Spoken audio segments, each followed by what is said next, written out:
드루킹 새로운 인물 등장. 드루킹 특종 경쟁 불붙은 언론들.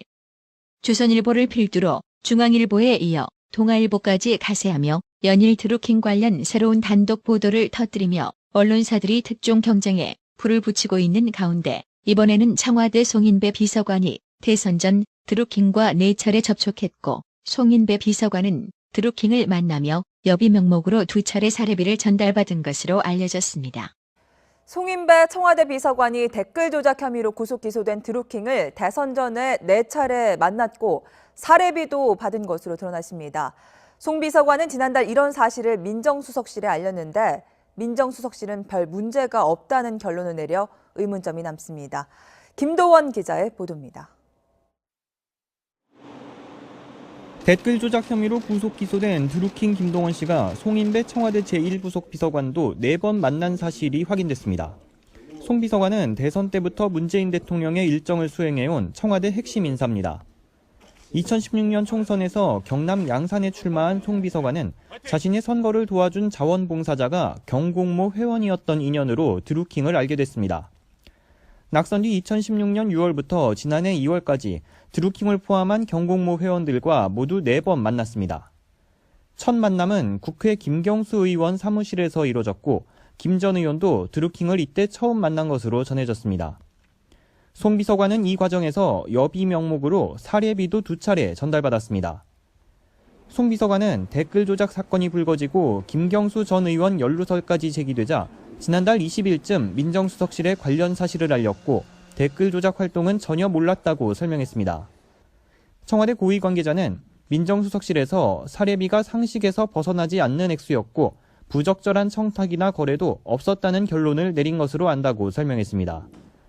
하지만 송 비서관이 드루킹의 댓글 조작 작업을 모르면서 4번이나 만났고 돈은 받았지만 청탁은 없었다는 주장에 대해선 의문이 남습니다. 송 비서관과 드루킹의 접촉 사실이 드러나면서 야권의 공세도 새로운 국면을 맞을 것으로 전망됩니다. YTN 김도원입니다. 또한 동아일보는 드루킹의 핵심 측근이 김경수 전 더불어민주당 의원이 보는 앞에서 댓글 조작 프로그램인 킹크랩을 직접 시연했다고 수사기관에서 진술한 것으로 확인됐다고 보도했습니다. 5월 20일 수사당국에 따르면 경제적 홍진화 모임 약칭 경공모 회원 줄리 우모 씨는 김 전 의원이 2016년 10월 경기 파주시 느릅나무 출판사를 방문했을 때 내가 김경수 전 의원 앞에서 킹크랩 프레젠테이션, 즉 발표를 해보였다고 진술했다고 합니다. 이미 구속 수감 중인 우 씨는 김경수 전 의원에게 킹크랩이 구체적으로 어떻게 작동하는지 설명했다고 하며 김경수 전 의원의 이해를 돕기 위해 참고용 자료 화면을 보여주고 직접 프로그램 운영 시범을 했다는 것입니다. 이는 드루킹이 옥중 편지에서 주장한 김경수 전 의원에게 매크로 프로그램을 직접 보여주고 댓글 작업 진행 허락까지 받았다는 정황을 뒷받침합니다. 하지만 김경수 전 의원은 동아일보 기자와 만나 저는 처음 듣는다. 구체적인 이야기는 그만하시죠라고 부인했다고 합니다. 또 드루킹의 측근에 따르면 김경수 전 의원의 보좌관 한모 씨도 2017년 2월 느릅나무 출판사를 방문해 킹크랩 시연을 봤다고 합니다. 드루킹의 측근 김 씨는 당시 한모 보좌관이 여기 오면 재미있는 게 있다면서요라고 말했던 걸로 기억한다고 말한 것으로 전해졌습니다. 이에 대해 한모 보좌관은 출판사 방문 사실은 인정하면서도 댓글 조작 작업이 이루어지는 과정을 직접 본 적은 없다. 우 씨가 누구인지는 물론 댓글 조작도 언론 보도로 처음 알았다고 반박했다고 합니다.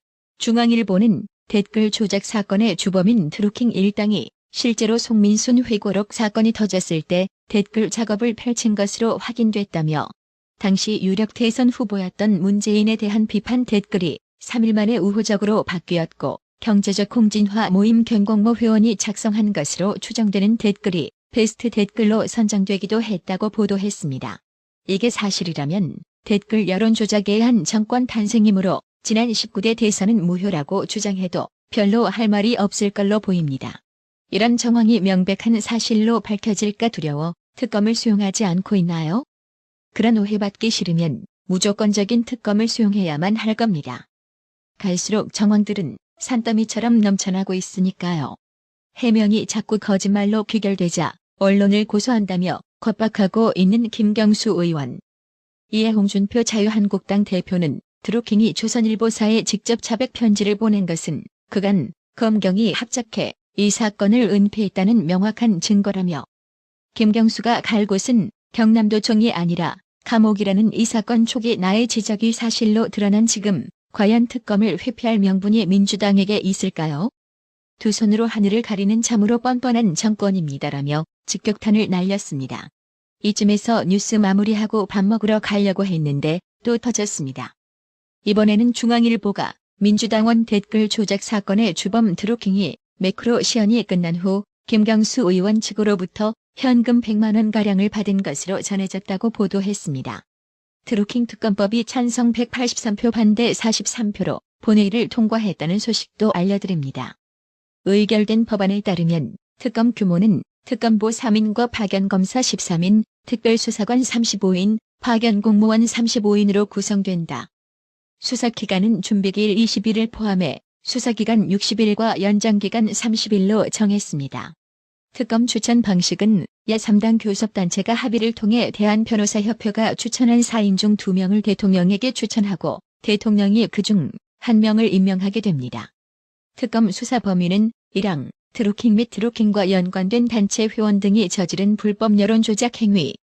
2항, 상기 사건의 수사 과정에서 범죄 혐의자로 밝혀진 관련자들에 의한 불법 행위. 3항, 드루킹의 불법 자금과 관련된 행위. 4항, 상기 의혹 등과 관련한 수사 과정에서 인지된 관련 사건 등입니다. 특검은 특수부 검사 출신으로 해야 하며 전문적 특수수사 경험이 있어야 합니다. 또한 좌고우면하지 않는 강골이어야 합니다. 고영주, 황교안 같은 거물도 고려할 만하며 특검이 누가 되느냐가 그 성패의 관건입니다. 솔직히 대한변협 회장이란 자는 신뢰가 안 갑니다. 그래서 더더욱 대한변협의 추천 과정을 주시해야만 합니다. 갑자기 후원액이 2주일에 8만 원 수준으로 떨어진 지금 이인호님 정기적 구독료 후원 진심으로 감사드립니다. 나라의 TV는 보다 더 양질의 컨텐츠를 생산하기 위해 자발적 구독료를 후원 형식으로 받고 있으니 많은 성원 부탁드립니다. 시청해주셔서 감사합니다. 구독은 꼭 눌러주세요.